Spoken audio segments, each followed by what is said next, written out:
Allahu Akbar, Allahu Akbar, Allahu Akbar. La ilaha illallah, wallahu akbar. Allahu akbar walillahil hamd. Assalamualaikum warahmatullahi wabarakatuh. Alhamdulillahi rabbil alamin. Alhamdulillahilladzi bi ni'matihi tatimmus shalihat wa bi 'afwihi tughfaruz dzunubu was sayyiat wa bi karamihi tuqbalul 'ataya wal qurbat wa bi lutfihi tustarul 'uyubu waz zallat. Alhamdulillahilladzi amata wa ahya wa mana'a wa a'ta wa arsyada wa hada wa adhaka wa abka. Wa qulil hamdulillahilladzi lam yattakhidh waladan wa lam yakun lahu syarikun fil mulk wa lam yakun lahu waliyyun minadh dhulli wa kabbirhu takbira. Wa asyhadu anna Muhammadan abduhu wa rasuluhu wa safiyyuhu wa khaliluhu ra'a min ayati rabbih ma ra'a wa 'alima min 'azamatihi ma 'alim fa khasha'a qalbuhu li rabbih wa sahat bid-dam'i 'ainuhu.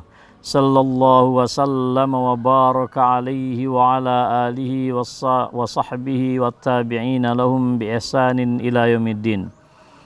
Ya ayyuhalladzina amanu taqullaha haqqa tuqatih wa la tamutunna illa wa antum muslimun. Amma ba'd, fa inna asdaqal hadisi kitabullah wa khairal hadi hadi Muhammadin sallallahu alaihi wasallam. Allahu akbar, Allahu akbar ma labisal hajiju malabisal ihram. Allahu akbar ma ra'aul ka'bata fabada'uha bittahiyyati wassalam. Allahu akbar mastalamul hajaral aswad wa tafu bil bait wa sallu 'indal maqam. Allahu akbar mahtadaw bihadiyil Qur'an wa farihu bihadiyil Islam. Allahu akbar ma waqafal hajiju fi sa'idi Arafat. Allahu akbar ma tadarra'u fi safa wal marwah bi khalisid da'wat. Allahu akbar ma ghafara lahum rabbuhum wa tahammala anhum at-tabi'at. Allahu akbar ma ramu wa halaku wa tahallalu wa naharu fatammat bidzalika hajjatul Islam. Allahu akbar kabira walhamdulillahi katsira wa subhanallahi bukratan wa asila. Ma'asyiral muslimin rahimakumullah. Begitu mendalam makna Idul Adha bagi kaum muslimin, terlebih di masa pandemi Covid-19 yang melanda hampir seluruh bagian bumi saat ini. Saudara sekalian, saat ini di bumi Allah yang mulia Makkah Al-Mukarramah, setelah sebelumnya saudara-saudara kita menunaikan taruhyah pada tanggal 8 Zulhijjah, lalu berwukuf di Arafah pada tanggal 9 kemarin, dan mabit di Muzdalifah saat di malam, jutaan saudara-saudara kita dari berbagai bangsa, bahasa, dan warna kulit berbondong-bondong menuju Mina untuk menunaikan lemparan jamarat Aqabah sebagai simbol kokohnya tauhid serta kebulatan tekad perlawanan terhadap setan dan kebatilan yang tak ubahnya sebagai kanker peradaban yang menggerogoti manusia sepanjang zaman. Dengan gema takbir, tahmid dan tahlil, Allahu Akbar, walhamdulillah, la ilaha illallah, mereka membentuk lautan manusia yang menjadi sebuah panorama menakjubkan yang merefleksikan nuansa fitrah dan kesucian manusia beriman. Mereka serentak menyatakan kesediaannya memenuhi panggilan Allah Subhanahu wa taala dengan melantunkan kalimat talbiyah, labbaik Allahumma labbaik, labbaik la syarika laka labbaik, innal hamda wan ni'mata laka wal mulk la syarika lak. Ya Allah, kami penuhi panggilanmu, tiada sekutu bagimu. Ya Allah, kami penuhi panggilanmu, sungguh segala kenikmatan, sungguh segala pujian, segala kerajaan dan kekuasaan hanya milikmu Allah. Ya Allah, kami penuhi panggilan-Mu. Allahu Akbar, Allahu Akbar, la ilaha illallah wallahu akbar, Allahu Akbar walillahil hamd. Ma'asyiral muslimin rahimakumullah. Ibadah kurban yang disyariatkan di dalam Islam sejatinya memiliki makna yang begitu luas dan multidimensi. Barangkali karena telah berlangsung sangat lama sehingga ibadah ini lebih dipahami secara simbolik semata dan menjadi rutinitas tahunan. Ibadah kurban bukanlah perkara sepele tanpa makna dalam perjalanan panjang sejarah umat manusia di dunia. Dalam tradisi berbagai agama dan keyakinan, hingga saat ini ditemukan konsep pengorbanan, bahkan dengan sukarela menyerahkan jiwa dan nyawa manusia sekalipun. Bangsa Yunani misalnya mempersembahkan hewan kurban untuk para dewa bersama minuman anggur dengan tujuan untuk menyenangkan dewa yang mereka yakini. Demikian pula bangsa Romawi melakukan pengorbanan hewan pada ritual-ritual keagamaan, misalnya dalam upacara pemurnian lustratio. Beberapa upacara tradisional yang bersifat sakral di kawasan Timur Tengah mempersembahkan juga gadis-gadis cantik. Pada zaman Mesir kuno, ketika Sungai Nil mengalami suatu banjir, maka yang dilakukan adalah mencari gadis yang cantik, lalu dibunuh, kemudian jasadnya diserahkan kepada dewa penguasa Nil agar banjirnya segera berhenti. Di Kanaan di Irak, bayi dipersembahkan kepada dewa juga. Suku Aztec di Meksiko memperjempahkan jantung dan darah manusia kepada dewa matahari yang mereka klaim. Demikian pula seorang peneliti, Jeffrey Charter, di dalam satu tulisannya, Understanding Religious Sacrifice, menjelaskan sentralitas pengorbanan di Israel kuno sangat jelas karena tertulis di dalam Alkitab. Pengorbanan yang baik dalam pandangan mereka adalah pengorbanan darah hewan atau penawaran berdarah gandum dan anggur. Charter mengatakan pengorbanan darah terdiri atas seluruh hewan yang dibakar. Pengorbanan untuk penebusan dosa, kurban akar dibakar dan bagian-bagian tertentu dari korban untuk dipersembahkan. Sedangkan di dalam ajaran Kristiani, Tuhan Allah yang mereka yakini mengorbankan anaknya untuk mencapai perdamaian dan rekonsiliasi antara Allah dan manusia. Menurut pandangan yang menonjol dalam teologi barat sejak awal milenium kedua, mengharap keadilan Tuhan untuk penebusan dosa umat manusia. Demikian keyakinan bangsa-bangsa dan agama di dunia, saudara sekalian. Sementara Islam memberikan makna, tujuan dan koreksi sekaligus cara yang baru di dalam mengabadikan syariat dan perintah kurban ini. Maka Allah Subhanahu wa taala menyatakan di dalam Al-Qur'an, "Fashalli li rabbika wanhar." Maka tegakkanlah salat karena Rabbmu dan sembelihlah hewan kurban untuk mensyukuri nikmatnya. Al-Kautsar ayat yang kedua. Selain berdimensi ritual transenden yang melahirkan kesalehan individual, ibadah kurban juga berdimensi horizontal kemanusiaan yang melahirkan kesalehan sosial. Perhatikanlah apa yang dicontohkan oleh Rasulullah SAW, seperti hadis dari Anas bin Malik radhiyallahu taala an di dalam riwayat Bukhari dan Muslim, dikisahkan Rasulullah SAW berkorban dengan 2 ekor domba jantan berwarna putih campur hitam dan bertanduk. Beliau menyembelih sendiri dengan tangannya yang mulia dengan membaca Bismillahirrahmanirrahim dan bertakbir Allahu Akbar. Beliau melakukan penyembelihan tersebut. Nuansanya begitu syarat dengan muatan-muatan spiritual, tapi juga sekaligus bermuatan sosial dan peduli terhadap lingkungan sesama. Saudara sekalian, perhatikanlah apa yang harus kita lakukan terhadap daging-daging kurban yang telah disembelih.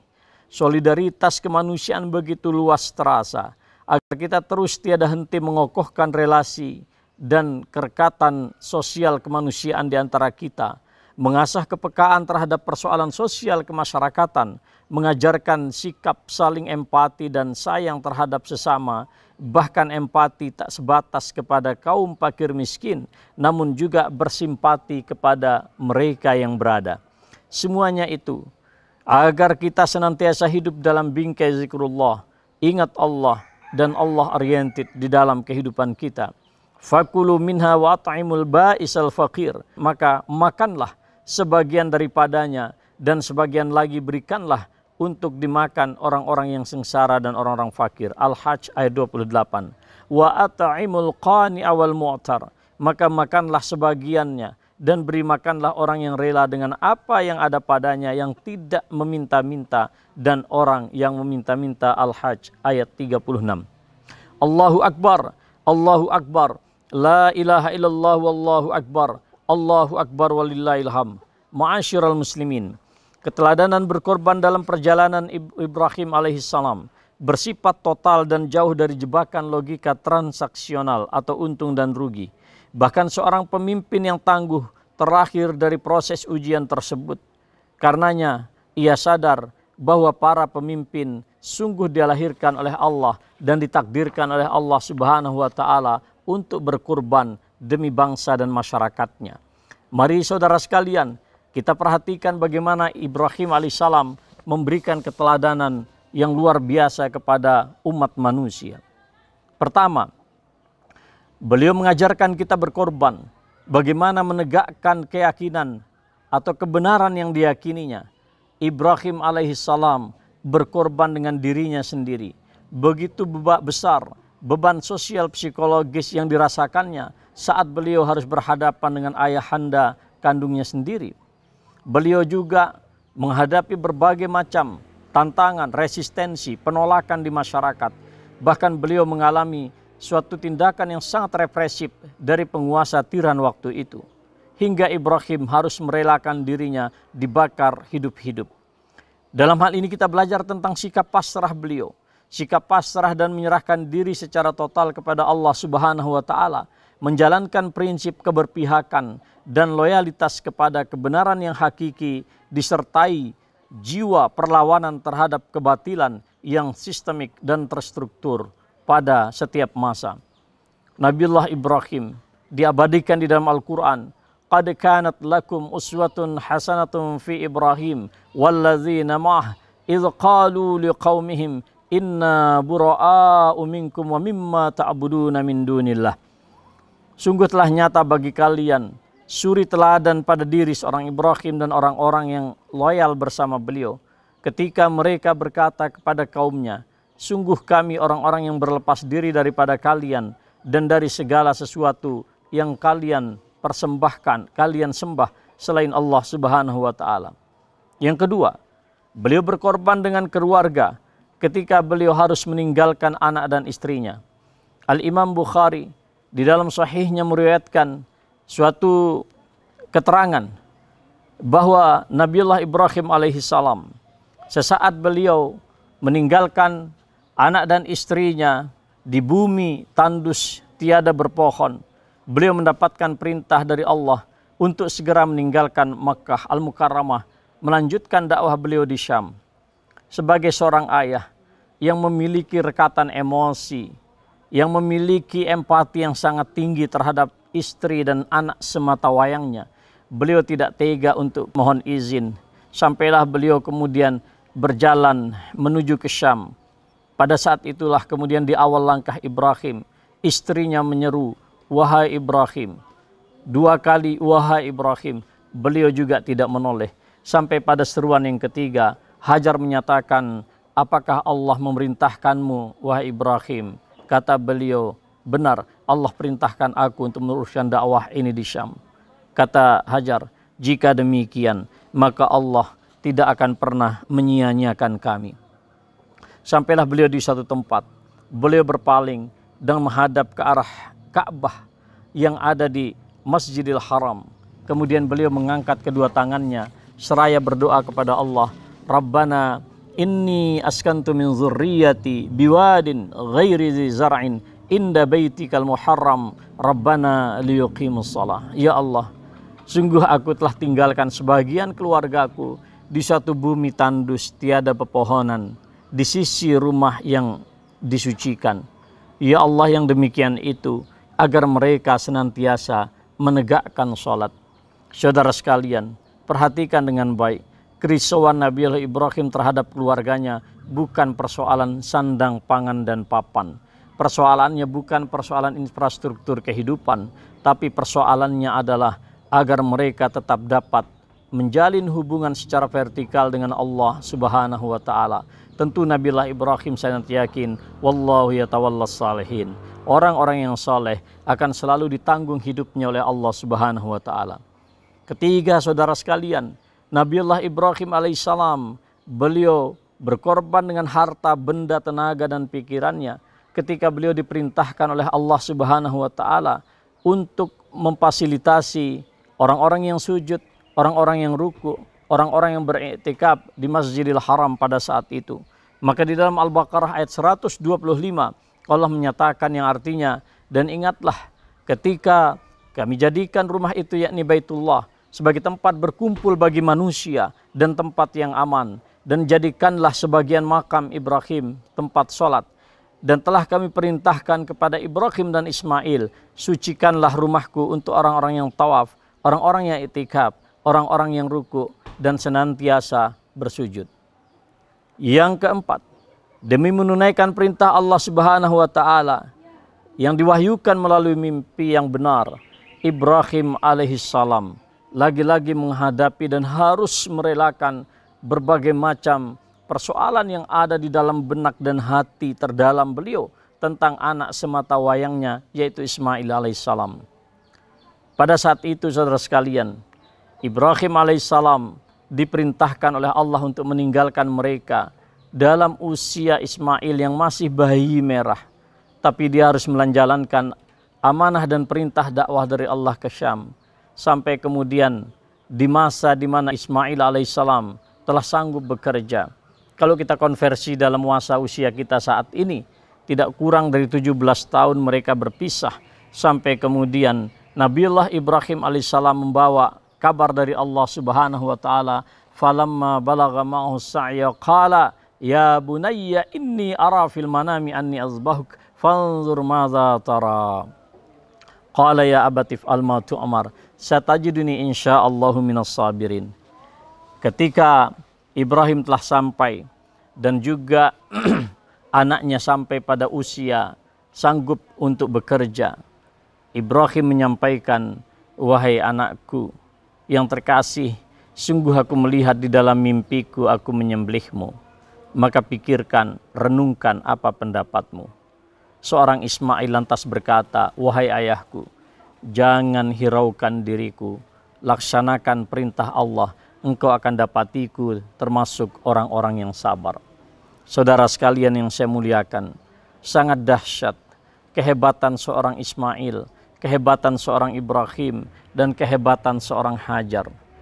Bagaimana pada masa yang sangat penuh dengan kesederhanaan, bisa memberikan contoh kepada kita manusia milenial.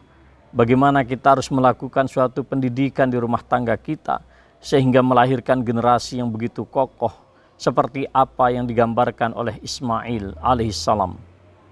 Al-Imam Ibnu Jarir At-Tabari merekam dengan baik peristiwa di mana Ibrahim alaihissalam melaksanakan perintah Allah Subhanahu wa taala. Sesaat setelah Ismail dibaringkan di atas pembaringan untuk disembelih, Ismail alaihissalam menyatakan, wahai ayahku, jika engkau menyembelihku, tajamkan pisaumu. Aku tidak takut kematian, tetapi kematian itu sangat menyakitkan. Jika pisaumu tidak tajam, aku khawatir aku memberontak dan darahku mengotori bajumu. Wahai ayahku, jika engkau menyembelihku, palingkan wajahmu, jangan tatap wajahku. Aku khawatir engkau akan kasihan ketika menatap wajahku dan kemudian tidak jadi melaksanakan perintah Allah. Wahai ayahku, jika penyembelihan atas diriku sempurna engkau lakukan, maka berikanlah bajuku yang bersimbah darah ini kepada ibundaku Hajar sebagai bukti bahwa aku telah berbakti kepada beliau.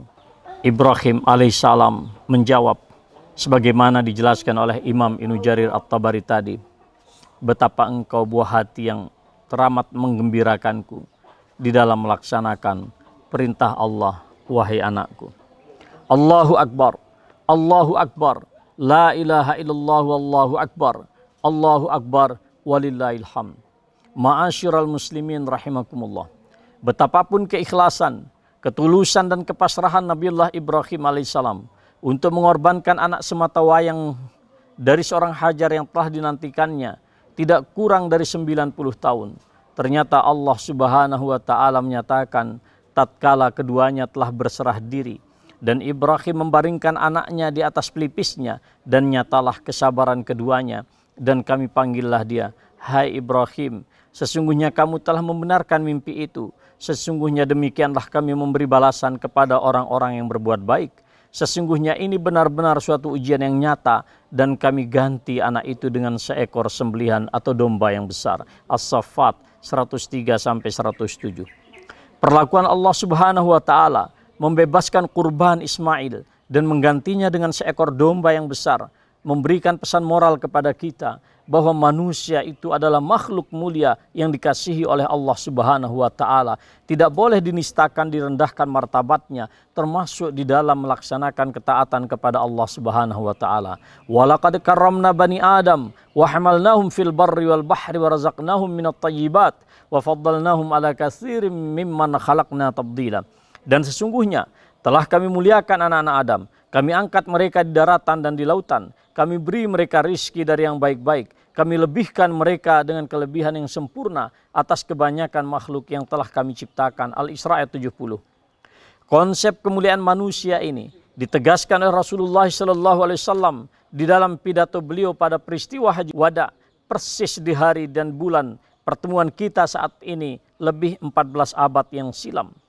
Diriwayatkan oleh Imam Bukhari dan Muslim, Rasulullah menyampaikan di hadapan para sahabat, ya ayuhan nas, ayyu yaumin hadha? Qalu yaumun haram.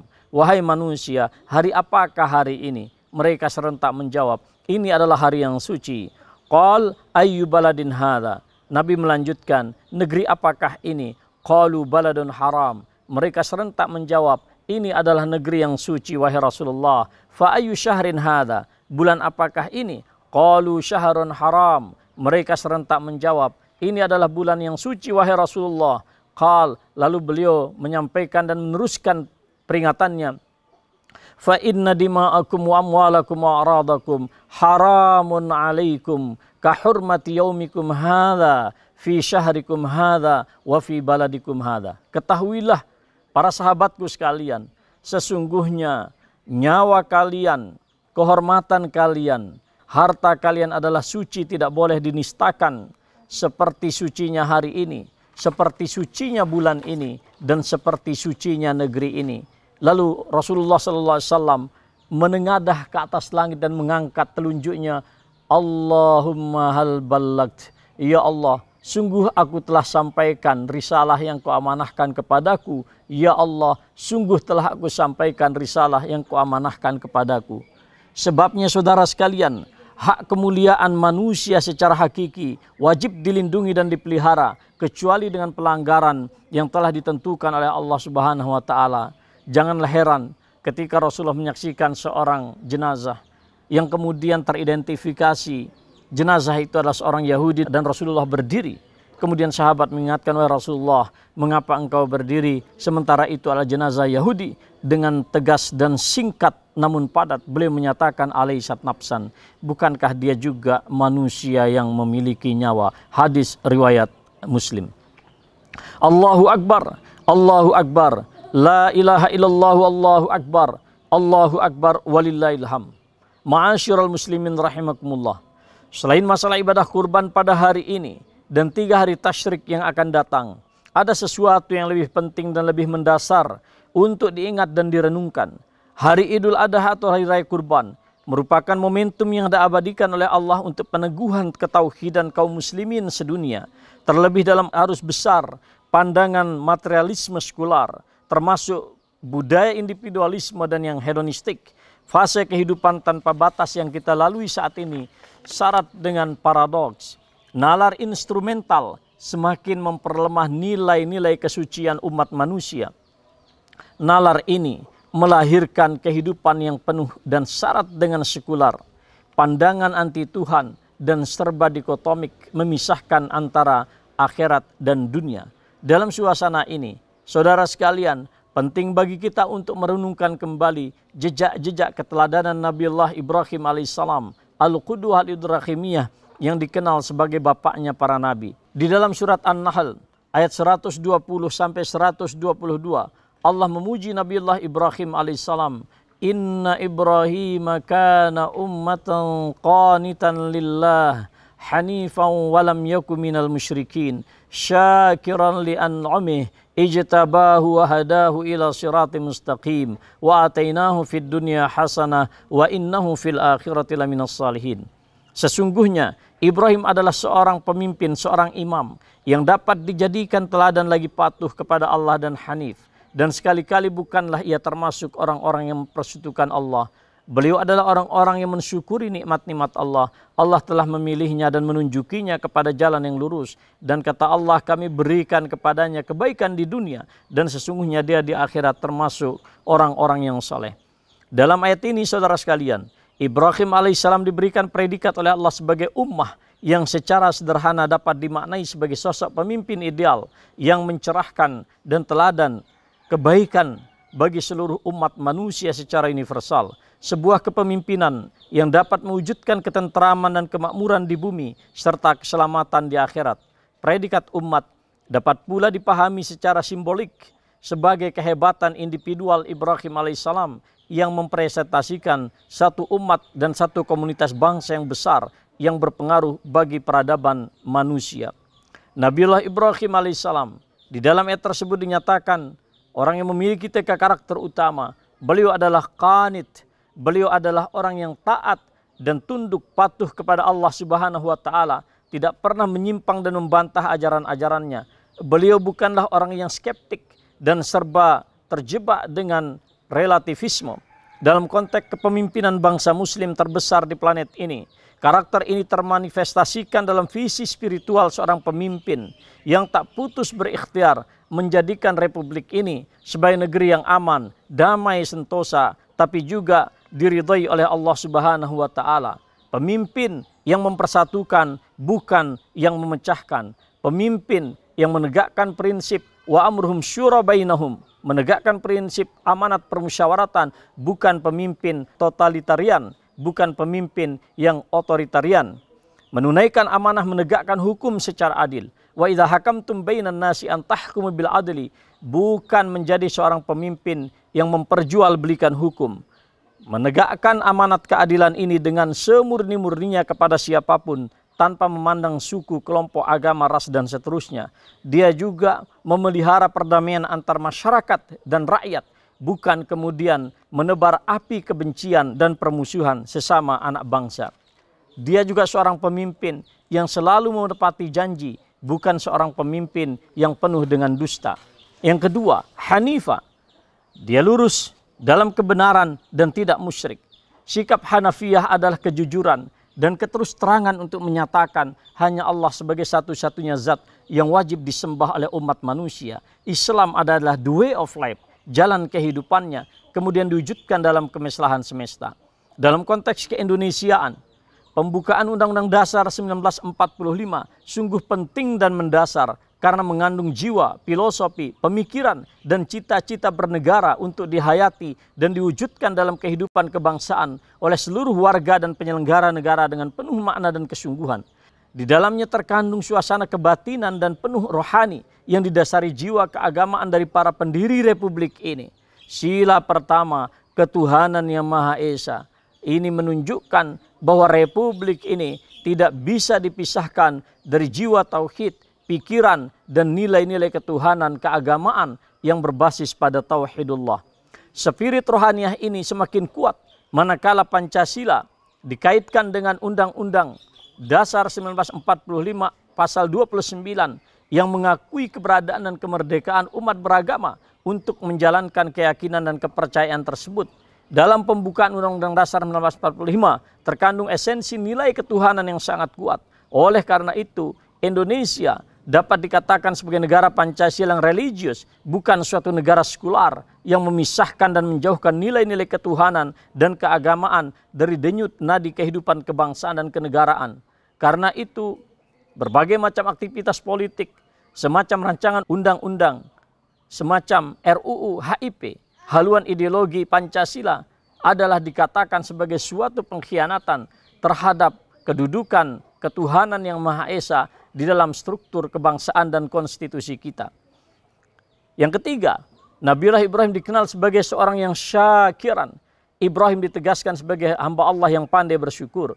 Kesyukuran Nabiullah Ibrahim diwujudkan dalam bentuk pengakuan yang tulus atas keagungan dan karunia Allah Subhanahu wa taala, memanfaatkan karunia dan nikmat sesuai dengan tuntunannya, tidak korup dan mementingkan kelompoknya, serta jauh dari permusuhan sesama. Dalam konteks keindonesiaan, kesyukuran ini termanifestasikan nyata dalam kesadaran kolektif spiritual kita bahwa kemerdekaan bangsa Indonesia merupakan anugerah dan rahmat Allah Subhanahu wa taala. Kesyukuran tidak hanya berdimensi teologis transenden, namun juga membumi dalam kehidupan manusia secara nyata dengan menunaikan amanah kepada siapapun tanpa memandang kelompok, ras, suku, bahkan agama sekalipun. Indonesia telah banyak kehilangan peluang untuk berkembang menjadi bangsa atau negara yang berkemajuan. Jika berbagai permasalahan bangsa seperti korupsi, kemiskinan, ketenagakerjaan, kerusakan lingkungan, persoalan-persoalan politik yang korup, ekonomi, sosial, kebudayaan, moralitas, jika ini semua tidak ditangani dengan baik, kita tidak dapat membayangkan bagaimana generasi emas di tahun 2045. Saudara sekalian, selain bertentangan dengan ajaran kesyukuran sebagai bangsa, situasi demikian yang saya sampaikan tadi yang sangat penuh dengan paradoks, bertentangan dengan makna dan cita-cita kemerdekaan kita. Karenanya penting bagi kita untuk memandang langkah rekonstruksi kehidupan kebangsaan yang bermakna dalam seluruh aspek kehidupan politik, ekonomi, dan budaya menuju Indonesia yang maju. Indonesia berkemajuan merupakan kondisi bangsa dan negara yang maju, adil, makmur, bermartabat, berdaulat dengan menjunjung tinggi nilai dasar yang terkandung dalam 5 sila Pancasila kita, serta cita-cita kemerdekaan yang asasi dan tidak bertentangan dengan ajaran kita yang termaktub di dalam Al-Quran dan Sunnah Nabawiyah. Bangsa Indonesia memiliki nilai-nilai keutamaan untuk menjadi unggul dan berperadaban tinggi. Nilai-nilai itu adalah daya juang, daya tahan menderita, mengutamakan harmoni daripada konflik, dan senang gotong royong. Nilai-nilai keutamaan ini, saudara sekalian, sangat relevan untuk terus kita kembangkan di masa milenial ini. Wa ta'awanu 'alal birri wat taqwa. Mari kita saling menopang di dalam bekerja sama mewujudkan ketakwaan dan kebaikan kepada Allah Subhanahu wa taala. Tantangan globalisasi yang meniscayakan orientasi kepada kualitas, persaingan dan daya saing menuntut bangsa kita memiliki karakter yang bersifat kompetitif, dinamis, dan berkeunggulan, disertai ketangguhan dalam menunjukkan jati diri bangsa. Semua perjuangan ini membutuhkan sikap rela berkorban dan teguh memegang prinsip. Allahu Akbar, Allahu Akbar, la ilaha illallah, Allahu Akbar, Allahu Akbar walillahil hamd. Ma'asyiral muslimin rahimakumullah. Demikianlah karakter mulia seorang hamba Allah yang telah diabadikan oleh Al-Quran. Semoga kita sanggup dan bersedia mentauladaninya, baik dalam skala pribadi, keluarga, dan bangsa terbesar di muka bumi ini. Wa tarakna alaihi fil akhirin, salamun ala Ibrahim, kadzalika najzil muhsinin. Kami jadikan untuk Ibrahim itu pujian yang baik di kalangan umat yang akan datang kemudian, yaitu kesejahteraan dilimpahkan atas Ibrahim. Demikianlah kami memberi balasan kepada orang-orang berbuat baik. As-Saffat 108-110. Innallaha malaikatahu yusholluna 'alan nabi ya ayyuhalladzina amanu shallu 'alaihi wa sallimu taslima. Allahumma shalli 'ala Muhammad wa 'ala Muhammad kama shallaita 'ala Ibrahim wa 'ala Ibrahim fil 'alamin innaka Hamidum Majid. Allahumma ighfir lil muslimin wal muslimat wal mu'minin wal mu'minat al ahya'u minhum wal amwat innaka ala kulli syai'in qadir ya mujibas sa'ilat. Allahumma taqabbal minna salatana wa qiyamana wa ruku'ana sujudana wa tamim taqsirana birahmatika ya arhamar rahimin. Allahumma dfa'anna al-bala' wal waba' wal fahsya' wal mihna al fitan ma dhara minha ma batan min baladina hadha khasam dal muslimina amma. Rabbi jal hadha baladan amina warzuq ahla minas thamarat man amana minhum billahi wal yawmil akhir. Rabbana hab lana min azwajina dzurriyyatina qurrata a'yun waj'alna lil muttaqina imama. Rabbi ja'alna minal muttaqin. Rabbi ja'alna minal muttaqin. Rabbi ja'alna minal muttaqin. Allahumma inna na'udzubika minat ta'un wa na'udzubika minal junun wa na'udzubika minal baras wa na'udzubika min qaran min sayyi'il asqam. Allahumma ya hayyu qayyum bi rahmatika nastaghis aslih lana sya'nana kullahu wa la takilna ila anfusina tarfata 'ain. Rabbi ja'al hadha baladan amina warzuq ahla minas samarat man amana minhum billahi wal yawmil akhir. Allahumma ighfir lana wa liwalidina warhamhum kama rabbawna shighara. Rabbana hab lana min azwajina dzurriyyatina qurrata a'yun waj'alna lil muttaqina imama. Rabbana atina fid dunya hasanah wa fil akhirati hasanatan wa qina adzabannar. Subhana rabbika rabbil izzati amma yasifun wa salamun alal mursalin walhamdulillahi rabbil alamin. Taqabbalallahu minna wa minkum. Taqabbal ya karim. Wassalamualaikum warahmatullahi wabarakatuh.